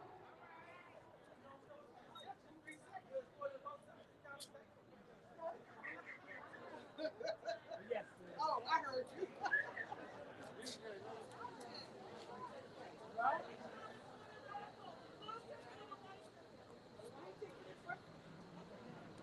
Blue ticket is for food. Tom, did you get a ticket? Did you get something? You can take it home with you. Huh? Okay. The blue ticket is for the food. Everybody got a blue ticket? Go get your food. Because they said they can hear me down there for the raffle. Okay, well, thank you, brother. You know what? Thank you. Thank you. No, I'm not going to bring no Jim Jones up in here. So thank you very much.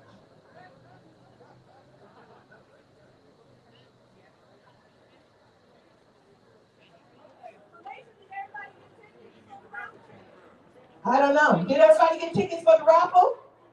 Raise your hand if you haven't got tickets for the raffle. Janelle? Here comes Janelle. Here comes Janelle. Raise your hand if you didn't get a raffle ticket, white ticket.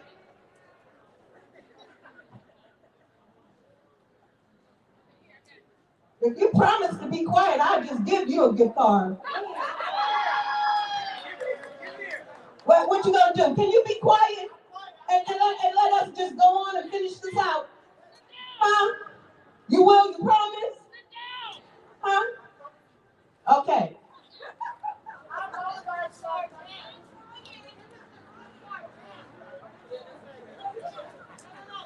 Here you go. $25. $25, brother.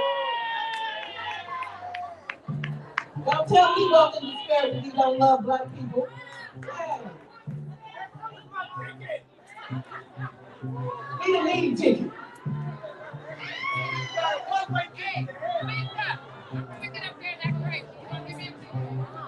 Yeah, girl, I'll give you one.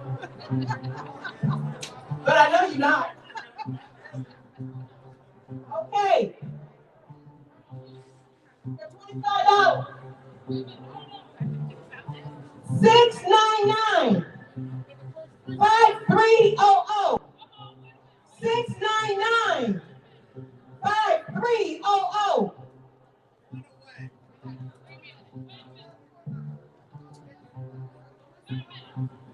699 5300. Who is it? Oh, discover your true self. Oh, discover your true self in the house.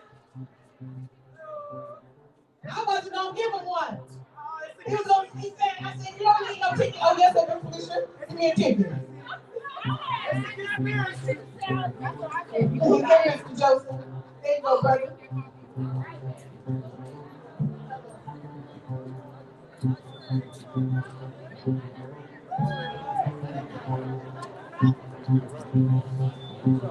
$699 5623. 699 5623. Denise, brother man with the camera, did you get a white ticket? Huh? You sure? Denise, you get a ticket? All right, girl, you know you my girl. I'm waiting for that picture with John Henry out of it. Action out. You know we're riding siblings. 699 5623. All right, no 699 5623. Going once. 699 5263. Trying to walk with a limp. This is the last one, brother. I done said it 10 times. 699 5263. All right, well, come on and get it.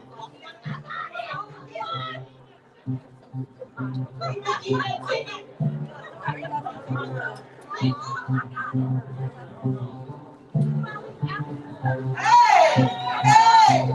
Free money! Free money! Free money!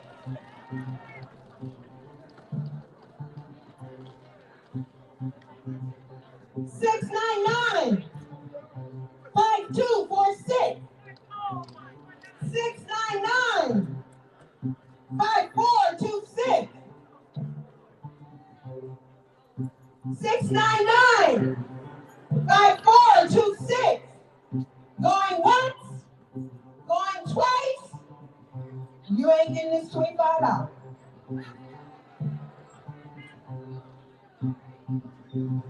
$699 5277.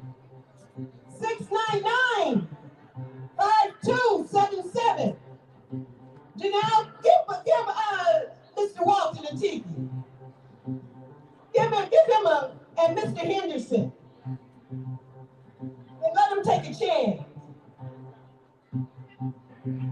699 5277. Going once. Going twice. Gone.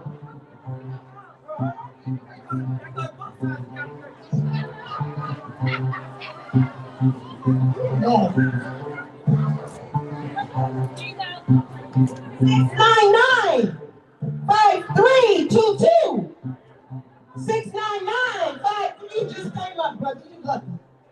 saw you. You was like, where are my teeth?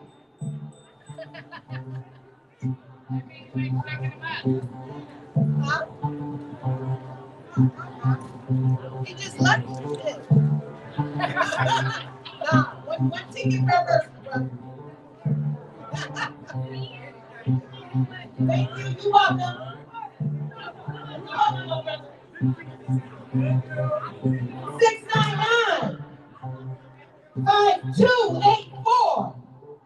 699 5284. Mr. Gilton, come on up here and help me with these numbers. Mr. Gilton? No, that's okay. Nephew, come on.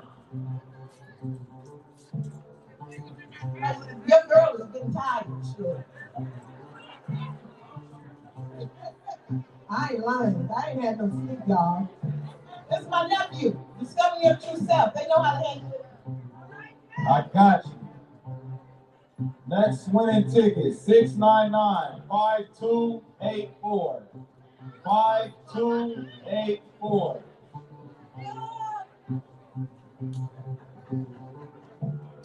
Last four numbers, 5284. Look at your ticket. Go on one. Go on twice. They don't want no money.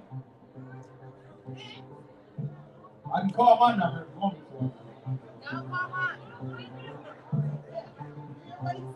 to. Next number, 699-5272. 5272. 5272.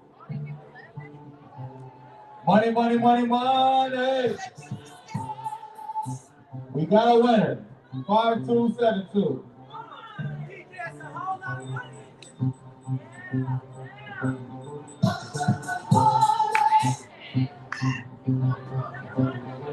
All right, next number. Last four digits, 5287. 5287.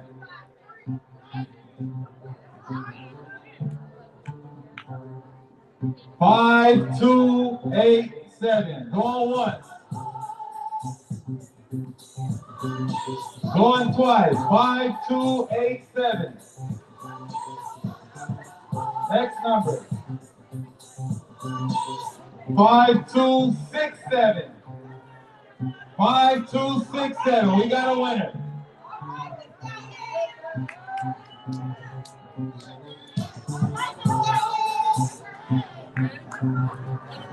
We got a winner.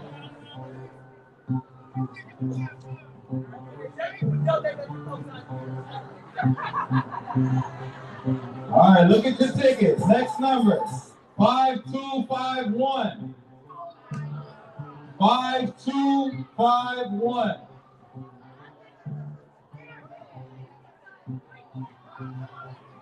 Last four numbers, 5251. We got a winner.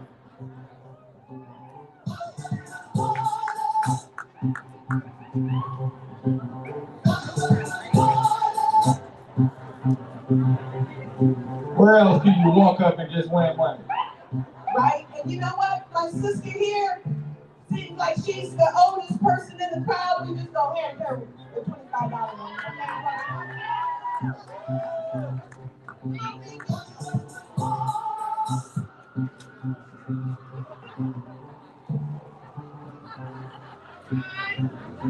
All right, look at your tickets. 5306. Next number, 5306.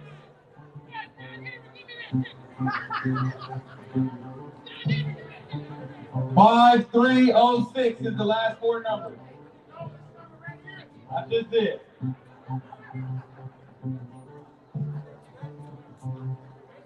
We're gonna take that gift card back.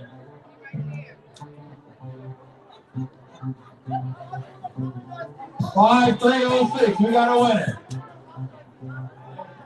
I appreciate that.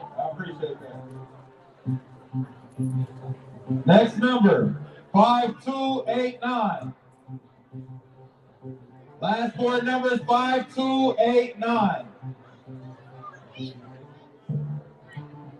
Ain't that what I said? Oh. 5289. Going once.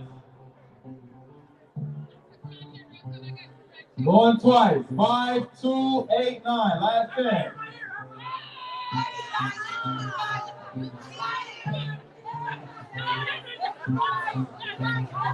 Five, 2, 8, 9. We got a winner.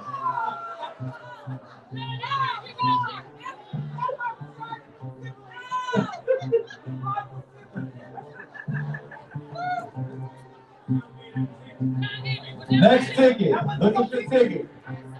Pay attention to your ticket. 5308. Last four numbers. 5308. We got a winner. The DJ. We got a winner. Go DJ. We got a winner.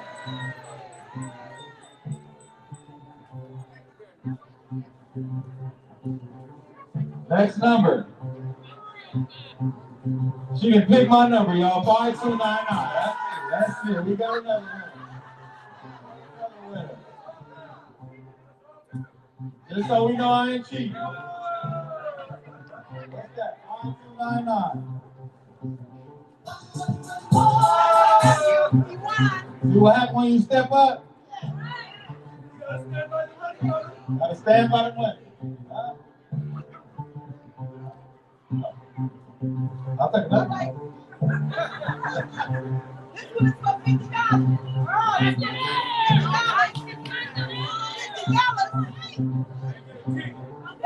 Last four digits. Where else can y'all go and enjoy something like this? Clap it up for Wealth and Disparities. Homeless Children Network. West Side Community Health. Collective Impact. And then my rival sibling, both sides of the conversation.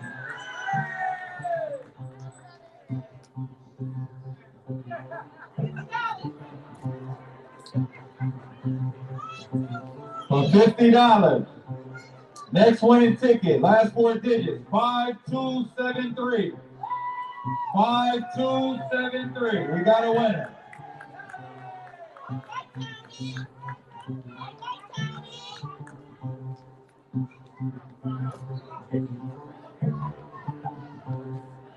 When you win, just come put your ticket right here in front of me. We got COVID. Last four digits, 5257. For $50, 5257. Next winning number, 5257. Going once. Going twice. 5257 is gone. Next winning number is 5296. Last four numbers, 5296. We got a winner.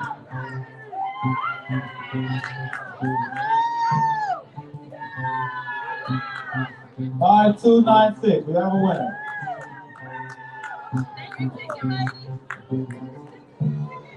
Three more. Pay attention. Pay attention. Still $50?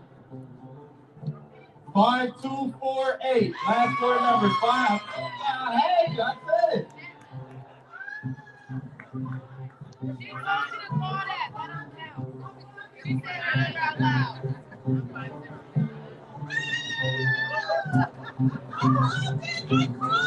Put it right there. 5248. We have a winner. $50. I'll verify it. Never rigged. Not rigged. Not rigged. Last four digits. 5275. 5275. $50.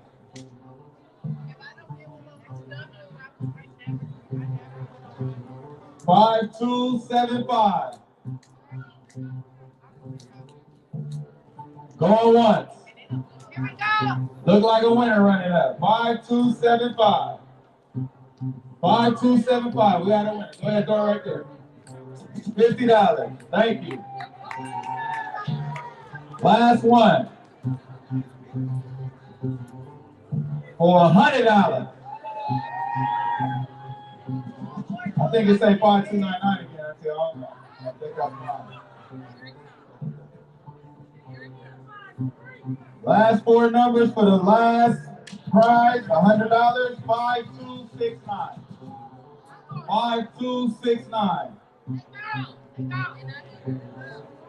5269.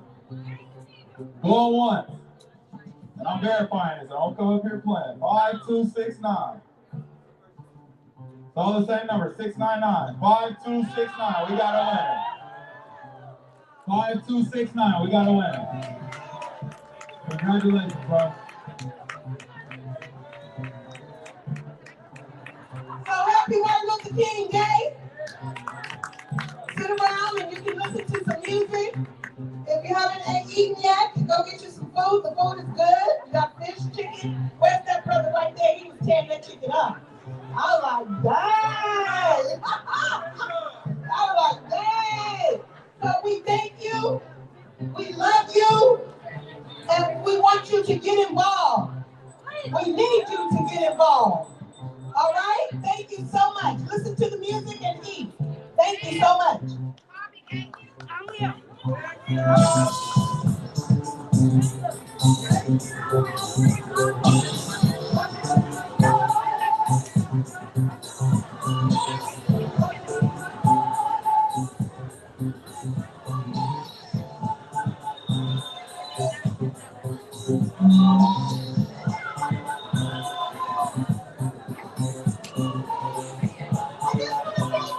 Phelicia Jones, for everything that you've done for us today. Thank you for this beautiful Martin Luther King celebration information and for my $50 raffle ticket.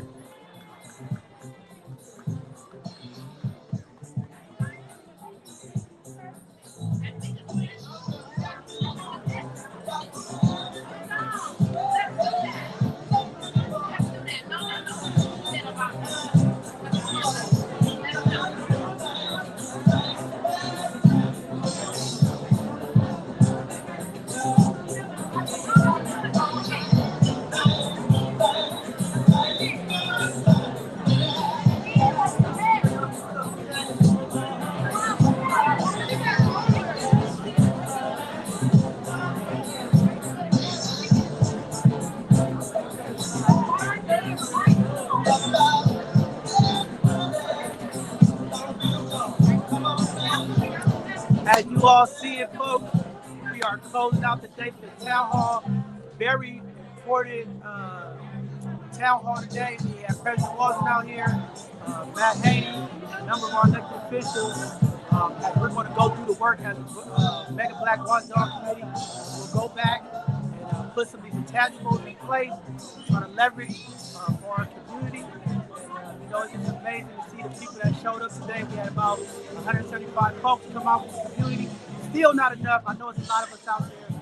But given the folks that came out here to express their concerns to the community, what's going on, we appreciate it. We are taking the feedback. We are going back to do our work behind the scenes to make sure that we advocate for our community organizations, our community families, and make sure the resources, the things that we need to impact our community is going to be there. We are excited. Thank you for tuning in to both sides of the conversation as we continue to impact our community, find ways to bring our community together and bring resources to the people. This year, 2022, is going to be real. It's going to be a lot of impactful things happening. I know you guys see some of the things that were going on out here. Mental health is real in our community. City Hall is right here in the heart of the Tenderloin, and our folks are struggling with mental health, homelessness, substance abuse. We're going to do our part with all of our community partners and different community organizations to make sure that we impact our community, change the narrative, do the things that we need to do. So thank you to our lovely mayor, London Breed, to President Jamon Walton, to Executive Director Dr. Cheryl Davis.